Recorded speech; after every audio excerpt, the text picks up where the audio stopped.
वो मुकाम हासिल कराएगी जिसका वो हमेशा हकदार रहा है। मैं इस विश्वास की वजह भी आपको बताना चाहता हूं। आप भी जानते हैं कि ऑब्जर्वेशन साइंस का मूल आधार है। ऑब्जर्वेशन के जरिए आप साइंटिस्ट पैटर्न फॉलो करते हैं, फिर उन पैटर्न्स को एनालाइज करने के बाद किसी नतीजे पर पहुंचते हैं। इस दौरान एक साइंटिस्ट के लिए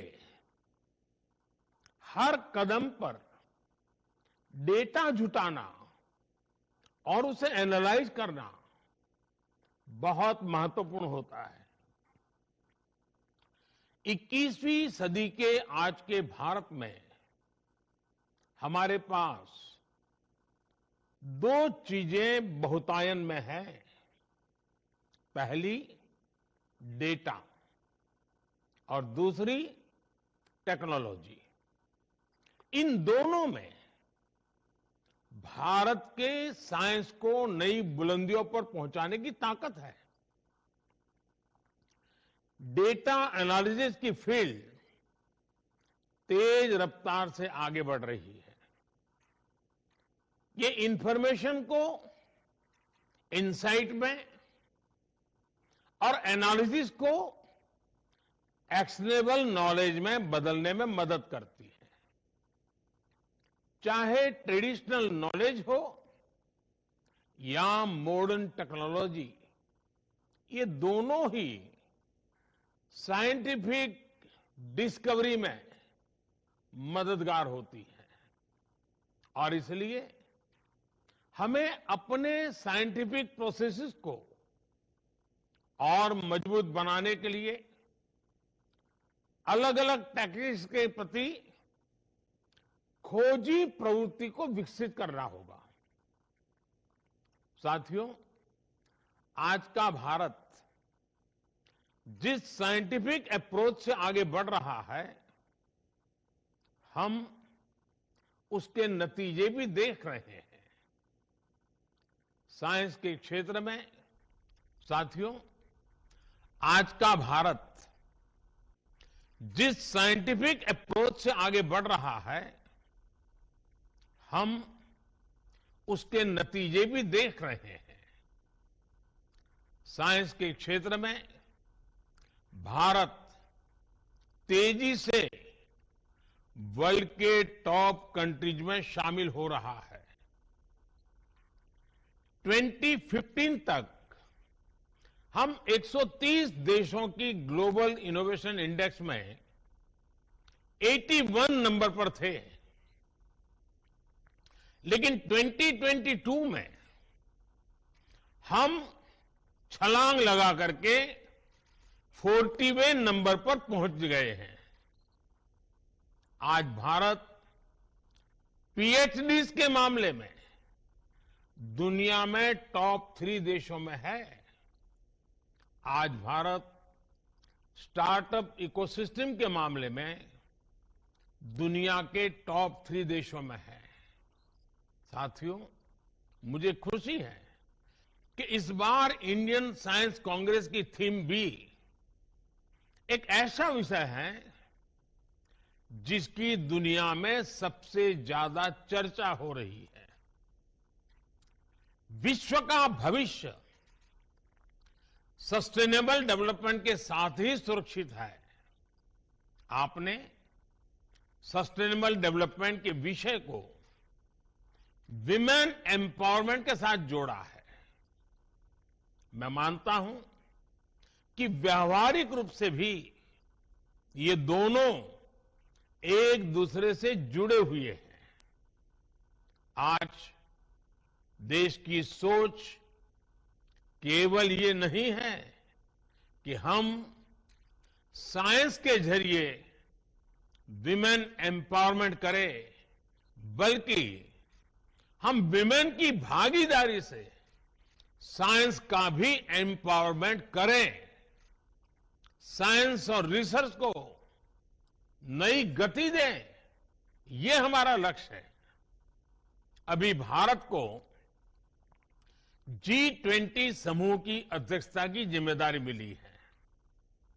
G20 के प्रमुख विषयों में भी विमेन लेड डेवलपमेंट एक बड़ी प्राथमिकता का विषय है।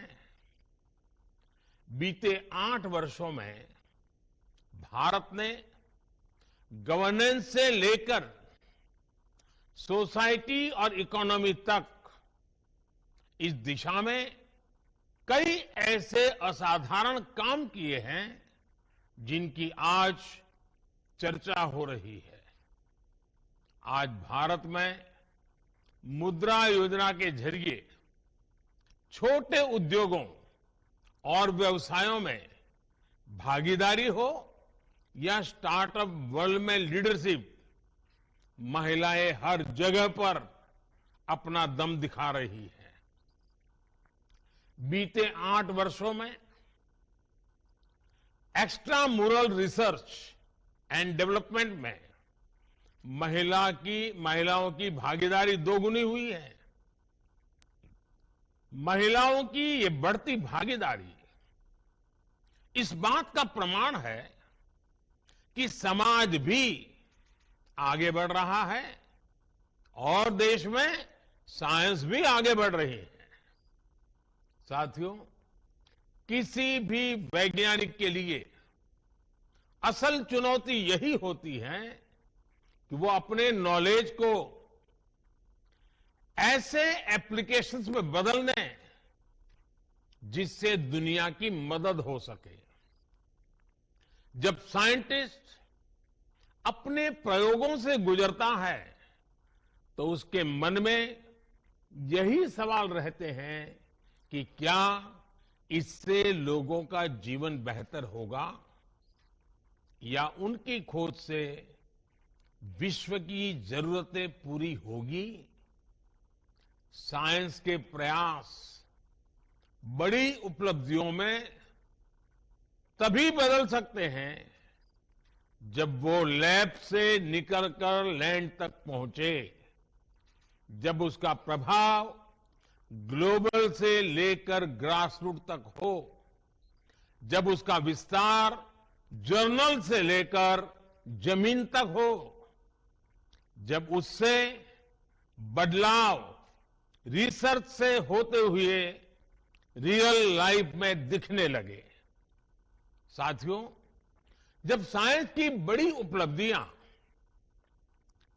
एक्सपेरिमेंट से लेकर लोगों के एक्सपीरियंस तक का सफर तय करती है तो इससे एक अहम संदेश जाता है।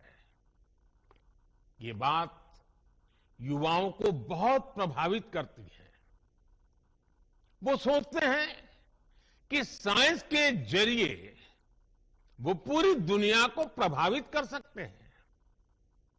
ऐसे युवाओं को आगे बढ़ाने के लिए इंस्टीट्यूशनल फ्रेमवर्क की आवश्यकता होती है ताकि उनकी आकांक्षाओं का विस्तार किया जा सके, उन्हें नए अवसर दिए जा सके। मैं चाहूंगा कि यहां मौजूद वैज्ञानिक ऐसा इंस्टीट्यूशनल फ्रेमवर्क विकसित करें जो युवा प्रतिभाओं को आकर्षित करे और उन्हें आगे बढ़ने का मौका दे। उदाहरण के लिए टैलेंट हंट और हैकेथॉन के आयोजनों के जरिए साइंटिफिक सोच रखने वाले बच्चों की तलाश की जा सकती है। इसके बाद उन बच्चों की समझ को एक प्रॉपर रोड मैप के जरिए विकसित किया जा सकता है। इसमें सीनियर साइंटिस्ट उनकी मदद कर सकते हैं। आज हम देखते हैं कि स्पोर्ट्स में भारत नई ऊंचाई को छू रहा है। इसके पीछे दो महत्वपूर्ण वजह है। पहला, स्पोर्ट्स की प्रतिभाओं को विकसित करने के लिए देश में इंस्टीट्यूशनल फ्रेमवर्क को मजबूत बनाया गया।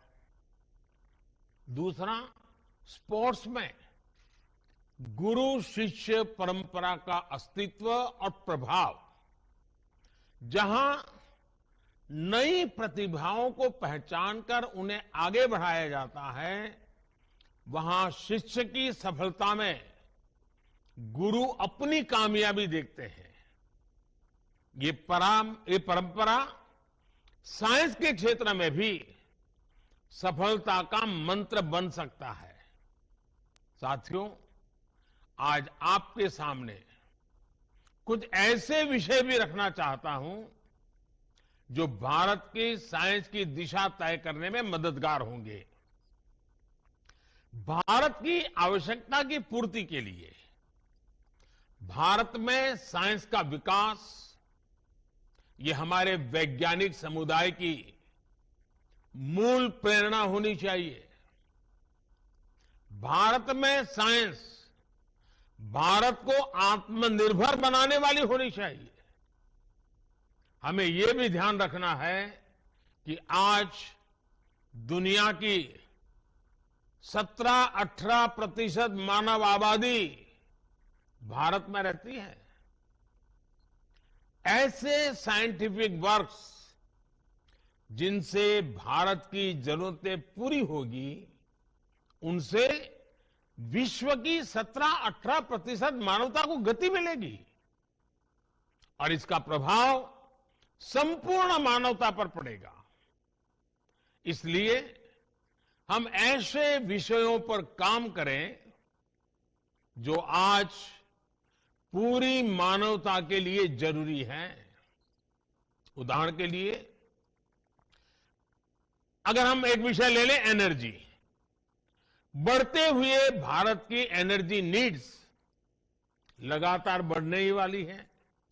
ऐसे में भारत की साइंटिफिक कम्युनिटी अगर एनर्जी रिक्वायरमेंट से जुड़े इनोवेशंस करती है तो उससे देश का बहुत लाभ बड़ा होगा। खासकर हाइड्रोजन एनर्जी की अपार संभावनाओं के लिए देश नेशनल हाइड्रोजन मिशन पर काम कर रहा है। इसे सक्सेसफुल बनाने के लिए जरूरी है कि इलेक्ट्रोलाइजर जैसे विभिन्न एसेंशियल कंपोनेंट्स देश में ही बने। इस दिशा में अगर किन्हीं नए ऑप्शन की गुंजाइश है तो उस दिशा में भी रिसर्च हो। हमारे वैज्ञानिकों को और इंडस्ट्री को इसके लिए साथ मिलकर काम करना होगा। साथियों, आज हम एक ऐसे दौर में जी रहे हैं जब मानवता पर नई नई बीमारियों का संकट मंडरा रहा है।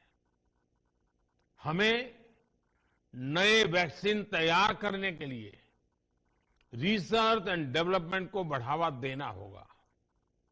जैसे आज हम बाढ़ या भूकंप जैसी त्रासदियों से निपटने के लिए पहले से तैयार रहते हैं, उसी तरह हमें इंटीग्रेटेड डिसीज सर्वेलेंस के जरिए समय रहते बीमारियों की पहचान करनी होगी और उससे निपटने के उपाय करने होंगे। इस लक्ष्य को हासिल करने के लिए अलग अलग मंत्रालयों को मिलकर काम करना होगा। लाइफ यानी लाइफस्टाइल फॉर एनवायरमेंट, इसके बारे में भी आप सभी मेरे साथी भली भांति जानते हैं। हमारी साइंस कम्युनिटी इस दिशा में बड़ी मदद कर सकती है। साथियों, भारत के आह्वान पर संयुक्त राष्ट्र ने इस वर्ष यानी 2023 को इंटरनेशनल ईयर ऑफ मिलेट्स घोषित किया है। ये हर भारतवासी के लिए बहुत गौरव की बात है। भारत के मिलेट्स और उनके इस्तेमाल को ज्यादा बेहतर बनाने की दिशा में काम किया जा सकता है। वैज्ञानिक समुदाय द्वारा बायोटेक्नोलॉजी की मदद से पोस्ट हार्वेस्ट लॉस को कम करने की दिशा में प्रभावी कदम उठाए जा सकते हैं। साथियों, आज वेस्ट मैनेजमेंट के सेक्टर में भी वैज्ञानिक अनुसंधान की अपार संभावनाएं हैं। Municipal solid waste, electronic waste, biomedical waste, agricultural waste, ऐसे क्षेत्र हैं जिसका लगातार क्षेत्र का विस्तार हो रहा है। इसलिए ही पिछले वर्ष बजट में सरकार ने सर्कुलर इकोनॉमी पर बहुत जोर दिया था। जब हमें मिशन सर्कुलर इकोनॉमी को और मजबूत करना है, इसके लिए हमें ऐसे इनोवेशन पर काम करना होगा जिससे मेटल और प्लास्टिक स्क्रैप का बेहतर इस्तेमाल हो सके। हमें प्रदूषण कम करने और स्क्रैप को उपयोगी बनाने पर एक साथ काम करना होगा। साथियों, आज भारत स्पेस सेक्टर में भी नई ऊंचाइयों को छू रहा है। Low cost satellite launch vehicles की वजह से हमारी क्षमता बढ़ेगी और दुनिया हमारी सेवाएं लेने के लिए आगे आएगी। निजी कंपनी